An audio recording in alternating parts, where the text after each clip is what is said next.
Oi, gente, tudo bem? Bem-vindos a mais esse estudo do Vem e Segue-me. A gente vai ver hoje a alma, capítulos 32 a 35, que são os ensinamentos de alma e a moleque ao povo soramita.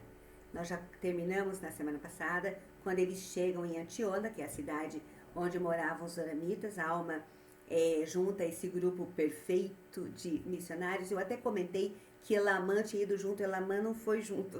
Elamã ficou em Zaraenla, ele levou os dois filhos menores junto com ele, né? Aí eles chegam lá em Antiona, veem que eles construíram uma sinagoga e tinha um púlpito onde eles oravam aquela oração absurda, e ele percebe que os pobres não tinham direito de entrar na sinagoga. Então, eles eram deixados para fora. Então, mesmo que eles quisessem participar daquele culto absurdo, eles não podiam por causa da pobreza deles. E essa pobreza, essa situação deles, fez com que eles se tornassem humildes. O presidente Iesa está pensando em um discurso, uma vez muito conhecido, sobre orgulho, e ele fala que o Senhor levantaria para ele um povo humilde. Então, a alma fala aqui que muito mais abençoados são aqueles que se humilham por escolha, né? Eu uso o meu livre-arbítrio para escolher ser humilde. Então, seguir o Salvador, acreditar no Senhor, fazer as coisas que Ele pede, do que ser compelido a me humilhar, que traz muito mais sofrimento, né? Como foi com esse povo. Mas eles chegaram nesse ponto, com toda aquela rejeição que eles sofriam, né, lá em Antiona. Eles acabaram se tornando humildes o suficiente para poder ir até a alma e ouvir o que a alma tinha para ensinar. E o centro do ensinamento de alma e moleque vai ser o Salvador Jesus Cristo, o foco central. O Elder Bettner deu um discurso na Lia Rona de 2007, falando sobre fé. E me parece que ele deu um discurso muito parecido numa conferência geral. Se eu encontrar esse discurso, eu deixo o link aqui no canal. Tá? Mas nesse discurso da Lia Rona 2007, ele fala sobre isso, sobre a fé para agir, né? A fé que nos move. Então, ele fala que a fé são três passos assim, então, três coisas que acontecem quando a gente tem fé. Normalmente, quando se pergunta assim, fala para mim, o que é fé? A resposta normalmente é aquela automática, né? Fé é acreditar em coisas que nós não vemos e que são verdadeiras. E é isso mesmo, até a alma dá essa definição aqui. Mas o Elder Bettner vai um pouquinho além. Ele fala assim, acreditar é o primeiro passo da fé. Então, eu acredito. Mas porque eu acredito, eu ajo. Então, esse é o segundo passo. Então, eu acredito que o Senhor pode me ajudar, mas eu não fico esperando sentada Ele vir me ajudar. Eu vou fazer a minha parte. Eu vou agir porque eu acredito que Ele vai estar comigo. Ele vai abrir as portas, abrir o caminho. E quando eu tenho fé e eu ajo, então eu vejo a evidência daquilo que eu acredito. E isso aumenta a minha fé. Então, a próxima experiência que eu tiver que necessitar da minha fé, eu já tive uma antes. Então, eu vou acreditar, vou agir, vou ver evidência, minha fé vai aumentar. E vai aumentando a partir do momento que as minhas experiências que exigem a minha fé vão aparecendo. E a nossa fé vai subindo, como se fosse um redemoinho. Ela vai indo para cima, até se fortalecer e ficar muito forte. Mas precisa de tempo, né? Precisa de tempo e de esforço. E é isso que a alma vai falar aqui, que você precisa de ação. Na última conferência, quando o presidente Nelson deu aquele discurso em Palmares, ele falou, o Senhor ama o esforço. Então, a fé requer esforço. E é isso que a alma vai ensinar. Vamos lá? Alma 32. Aí ele começa assim, ó. Eu vou então, ó, e agora no 21, 32, 21. E agora, conforme falei com referência à fé, fé não é ter um perfeito conhecimento das coisas. Portanto, se tendes fé, tendes esperança nas coisas que se não veem e que são verdadeiras. Tá, mas como é que eu desenvolvo fé? O que eu faço? Como é que eu consigo essa fé? Aí ele diz assim, se vocês Mas eis que se despertardes e exercitardes. Então, eu tenho que exercitar, eu tenho que agir as vossas faculdades. Eu vou pôr todo minha mente, meu esforço, pondo à prova as minhas palavras e exercerdes uma partícula de fé. Aí ele fala assim, o que é isso? Mesmo que vocês não tenham mais que o desejo de acreditar. Só isso que precisa. Eu queria tanto acreditar nisso. Pronto. Isso já é o suficiente para deixar começar a fé a brotar, né? Aí ele vai dar vai fazer um experimento, que é a fórmula de alma para a gente desenvolver fé. E ela tá lá no 32, 28. Aí ele fala assim, vamos comparar, comparemos a palavra a uma semente. Então ele não tá falando assim, olha, vamos começar já com a fé. Não, vamos começar com a palavra. Primeiro vocês vão ouvir. Então aquilo que ele disse no versículo anterior, tá vendo? Só dá um lugarzinho para um desejo de acreditar, só o desejo de acreditar nas minhas palavras já é o suficiente. Então ele falou, então eu vou comparar essa palavra, é isso que eu vou ensinar, a uma semente. Aí o que ele ensina aqui vai muito com a parábola do semeador lá do Novo Testamento. Aquela semente que cai num solo com pedras, aquela que cai nos espinhos, aquela que cai no caminho e o sol seca, até aquela que cai em solo fértil e ela brota e cresce, né? E ele fala isso. Ele diz assim, olha, se derdes lugar em vosso coração. Então, onde eu vou plantar a semente da fé? Vou plantar a semente da fé no meu coração. Se ela for uma semente verdadeira, se ela for uma boa semente, então foi plantada lá a semente. Se ela for boa, se ela for verdadeira, o que vai começar?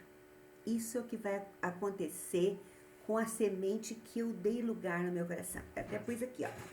Primeira coisa, ela vai, inchar em nosso peito. Então aquela palavra vai, nossa, ele falou sobre isso. Aquilo vai tocar a gente. A segunda parte vai dilatar a alma.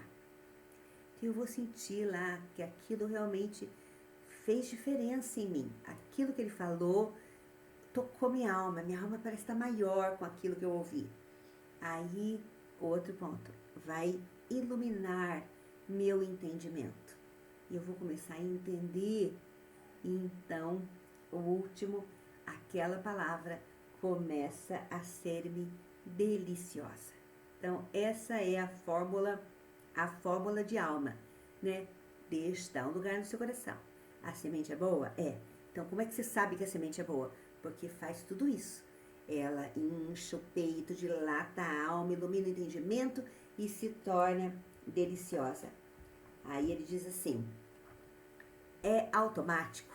Não, não é automático. Leva tempo, leva esforço. Aí ele diz assim, ó, mas eis que lá no 32, 30, mas eis que quando a semente incha e brota e começa a crescer, então deveis dizer que a semente é boa, porque eis que inchou e brotou e começou a crescer.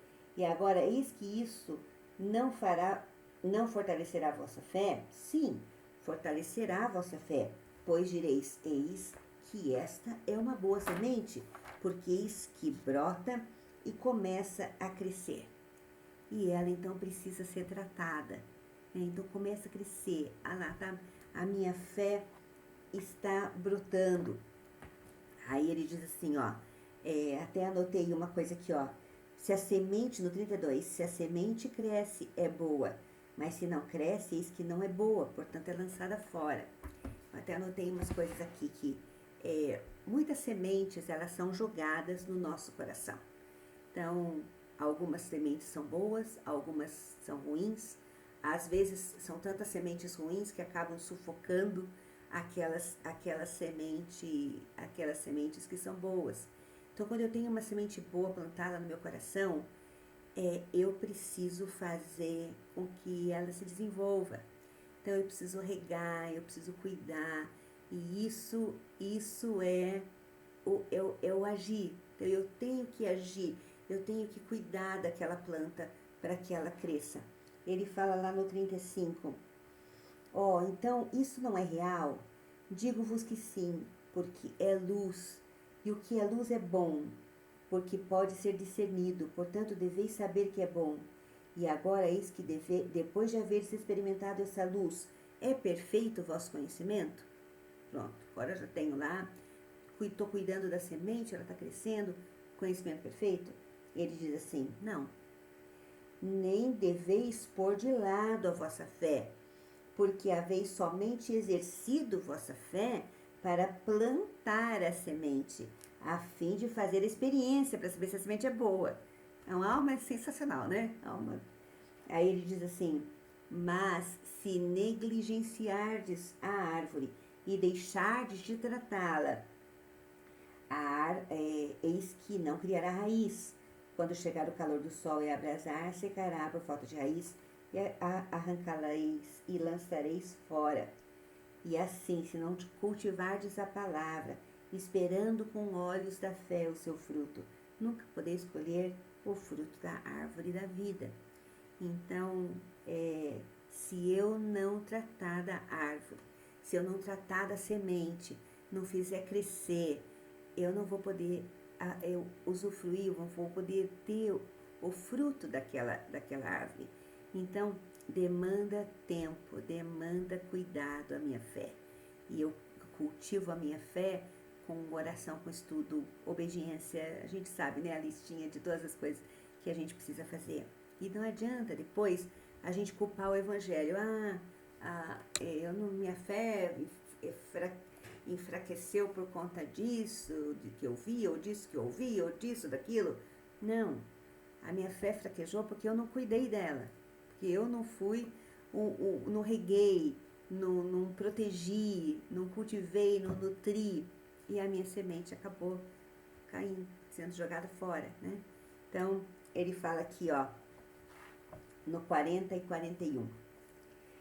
E assim, se não cultivardes a palavra, esperando com os olhos da fé o seu fruto, nunca podereis colher o fruto da árvore da vida. Se porém cultivardes a palavra, sim, cultivardes a árvore quando ela começar a crescer, com vossa fé e com grande esforço e com paciência, esperando o fruto, ela criará raiz. E eis que será uma árvore que brotará para a vida eterna. Eu acho tão bonito que ele fala aqui que não poderia escolher o fruto da árvore da vida. A gente estudou lá em 1º Nef, os sonhos de Lei, quando eles partilharam do fruto da árvore da vida. Então a fé é uma sementinha dessa árvore, desse fruto que o Senhor coloca no nosso coração, para que a gente cultive e tenha a nossa própria árvore dentro do coração plantada, não é? Então eu escrevi isso. A semente será uma partícula da semente daquela árvore da vida. É como se o Senhor estivesse nos dando uma semente da árvore da vida, para que nós desenvolvamos nossa própria árvore dentro do nosso coração. É isso que ele está fazendo. E é isso que acontece quando eu nutro minha fé. E ele termina essa parte dizendo, lá no 43, então, meus irmãos, colhereis a recompensa de vossa fé, e de vossa diligência e paciência e longanimidade, esperando que a árvore vos dê fruto. Então tá aí, agora você tem fé, você está pronto para agir, para fazer aquilo que o Senhor pede que você faça. Ele então vai entrar no capítulo 33, falando de 3 profetas do Velho Testamento. 2 desses, isso estava nas placas de latão, os escritos desses profetas. 2 deles, a gente não tem nada deles no Velho Testamento, né? A gente sabe por conta das placas de latão e no livro de Mórmon, que é Zenos e Zenoque. E ele vai falar também de Moisés. Mas a gente tem muita coisa de Zenos aqui no livro de Mórmon. Então, só de Zenos, das coisas que Zenos ensinou, nesse capítulo vai do 4 ao 11. E a gente tem Jacó 5, que é o maior capítulo do livro de Mórmon, falando sobre a alegoria da oliveira, que foi tirado das placas de latão, escrita por Zenos. Então foi um grande profeta, Zenos. E pelas coisas que a gente lê aqui dele, ele penou, mas foi muito fiel. Vamos ver aqui, ó. Ele fala assim, ó, o que ele vem ensinar agora. Então, tá aqui, vocês sabem o que é fé. Então, vocês se humilharam, agora eu expliquei como é que vocês vão desenvolver fé no coração de vocês. Agora eu vou falar de uma outra coisa, que são as ternas misericórdias do Senhor. Que o Senhor é misericordioso e está sempre pronto para ajudar, auxiliar, levantar, sempre ali. Então ele cita Zenos, que fala muito da misericórdia do Senhor. Ele começa ali no 4, pois ele disse, és misericordioso, ó Deus, porque ouviste a minha oração, até mesmo quando me achava no deserto. Foste misericordioso quando orei a respeito daqueles que eram meus inimigos e fizeste com que se voltassem para mim. No 5, e foste misericordioso para comigo quando te clamei no meu campo, e quando clamei em ti minha oração me ouviste. E ainda, Deus, quando fui para casa, tu ouviste a minha oração. Quando fui ao meu aposento, roguei-te, ó Senhor, e tu me ouviste. E ele vai falando das misericórdias. Mas quando a gente lê esse de 4 a 11, a gente vê que tudo que Zenos fez foi orar. Oração. Ele fez oração para que ele pudesse sentir as ternas misericórdias do Senhor na vida dele. Que ensinamento maravilhoso. Então, a alma segue essa linha. Você tem fé, você acredita, você faz o que? Você ora, pede ajuda para o Senhor. E porque você tem fé, o Senhor vai ser misericordioso e vai responder a todas as suas orações. Assim como ele fez com Zenos.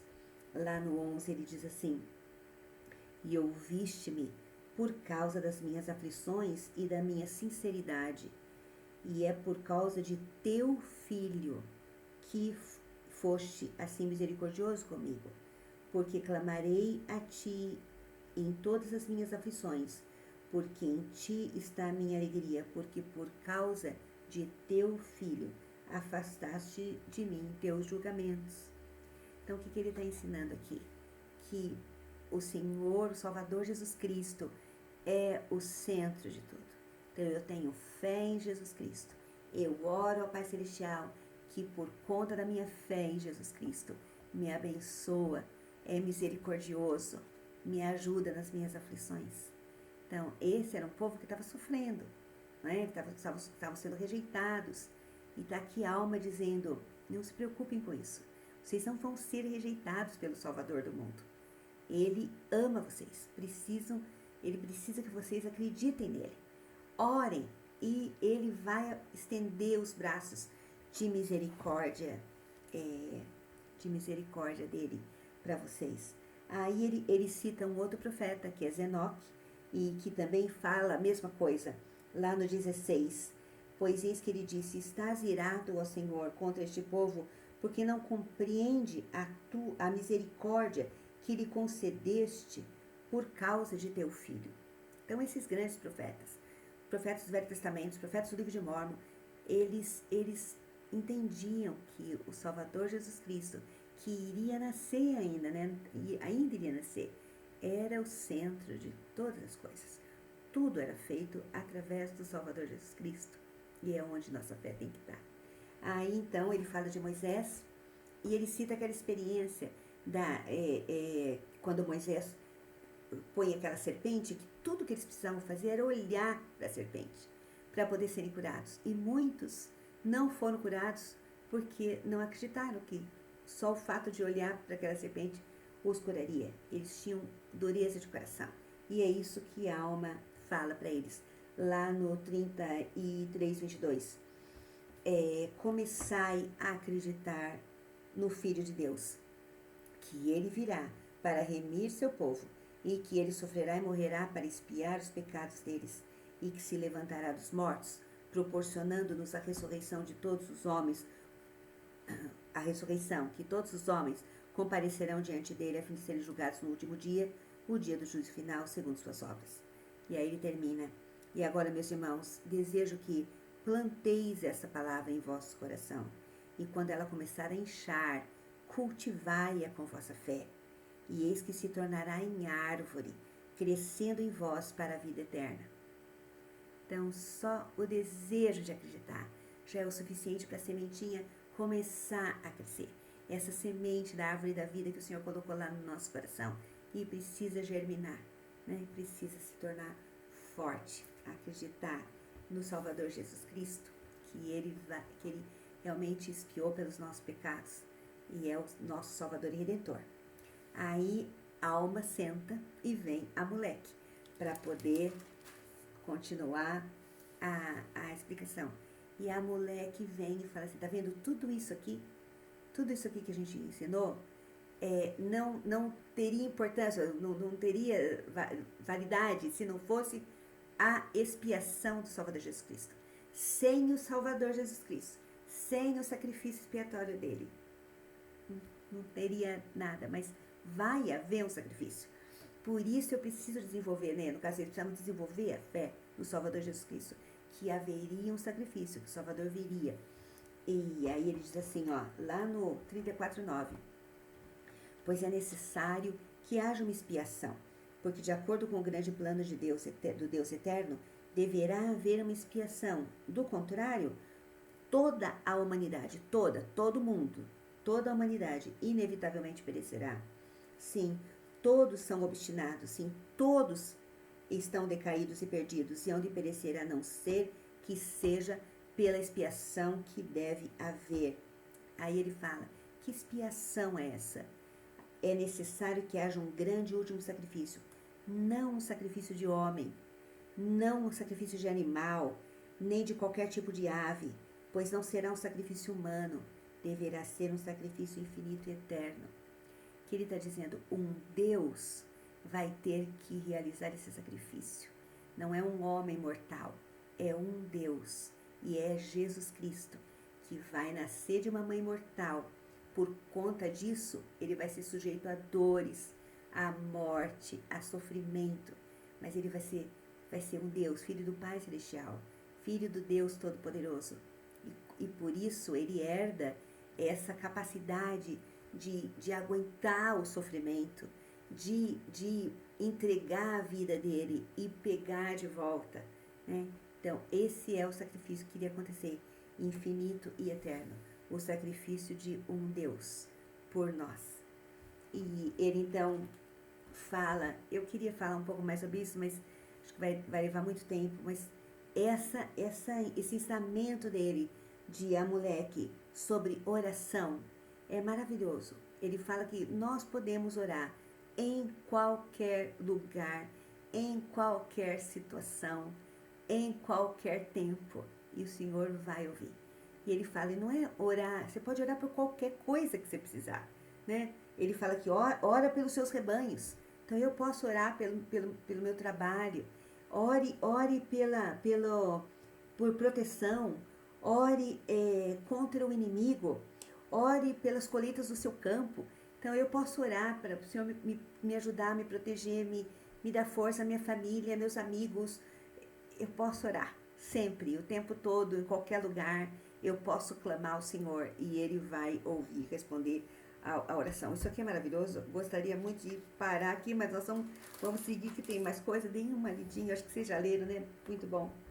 Aí ele fala assim que, lá no 31, sim, eu quisera que já não endurecesses vosso coração, pois eis que agora é o tempo e o dia de vossa salvação, e portanto, se vos arrependerdes e não endurecerdes o coração, imediatamente terá efeito para vós o grande plano de redenção. Se o seu coração não endurecer, ele fala para eles, o plano de redenção vai ter poder sobre vocês imediatamente, agora já, nesse segundo. Aí ele diz, pois eis, isso é uma escritura super conhecida, né? Pois eis que esta vida é o tempo para os homens prepararem-se para o encontro com Deus. Sim, eis que o dia desta vida é o dia para os homens executarem os seus labores. É para deixar para amanhã? Não. É hoje. É hoje. É essa urgência, aquela coisa que eles estão falando. É agora que é a hora, né, de mostrar que viemos, né, para o Senhor. Eu não vou deixar para amanhã. Aí ele até fala ali, ó, pois se deixastes o dia do arrependimento para o dia de vossa morte, não vai dar tempo.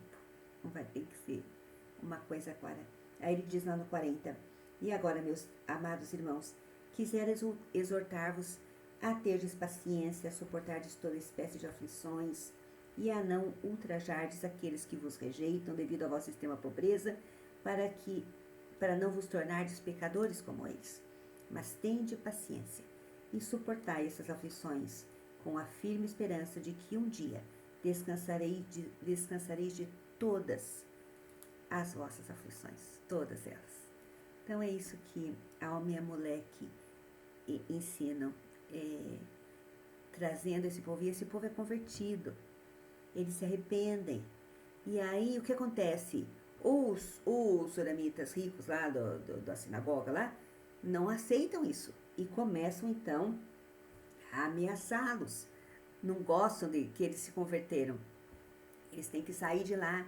Então a Alma pega esse grupo de zoramitas convertido, leva lá para a terra de Gerson, e onde moravam o povo de Amon, antinefleitas.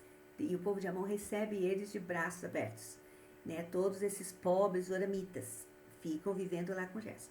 Aí o que acontece? Os zoramitas ricos que expulsaram eles de lá, vão embora, não queremos vocês aqui, saiam daqui e tal. Acho que depois param para pensar e falam assim, peraí, gente, nós mandamos eles para lá, quem é que vai fazer o serviço aqui em Antiônia? Nós precisamos desse povo de volta, né? São as pessoas que trabalham para nós. Aí eles vão lá, manda de volta, manda esse povo de volta, porque nós queremos eles aqui. E o povo de Gerson fala, não, a gente não vai mandar eles embora, não vamos expulsar eles daqui, eles são bem-vindos aqui e vão ficar aqui. Aí acontece aquilo que Alma tanto temia. Eles vão embora, mas aí então eles se unem aos Lamanitas. E quando os nefitas, que eram assim, que se zangavam com o próprio povo, né, deixavam de ser nefitas, se uniam aos Lamanitas, eles eram ainda piores que eles. Aí diz assim que isso incitou os zoramitas a ira contra o povo de Amon, começaram a misturar-se com os Lamanitas, incitados contra eles. E assim os zoramitas e os Lamanitas começaram a preparar-se para a guerra contra o povo de Amon e também contra os nefitas. E assim terminou o 17º ano em que os juízes governavam o povo de Nefe. E a gente vai ter agora, no próximo bloco de escrituras, os ensinamentos de Alma aos filhos dele, e aí começa aquela parte das guerras, né, que vão começar a partir desse ponto aqui, quando os zoramitas se unem aos lamanitas e começa aquele terror todo de guerras e guerras e guerras entre nefitas e lamanitas, né? E essa é uma parte muito, esse bloco que a gente estudou, uma parte muito linda, precisa ser lido com atenção, né, porque são ensinamentos maravilhosos. Então, só resumindo, aquilo que a Alma ensinou para eles e que serve para nós, é que nós precisamos deixar que essa sementinha da árvore da vida seja plantada no nosso coração. E isso leva tempo, paciência, trabalho, esforço. Mas nós precisamos de tudo isso para que ela germine, cresça e se torne uma grande árvore, né? E a gente possa comer dos frutos dessa fé no Salvador Jesus Cristo, que já veio, expiou por nós, que é misericordioso, que ouve e responde às nossas orações. E é isso. Boa semana para vocês, e a gente se vê daqui a pouco, né? Daqui mais alguns dias, com a continuação desse livro maravilhoso que é o Livro de Alma. Tchau, se cuidem, até mais. Tchau, tchau.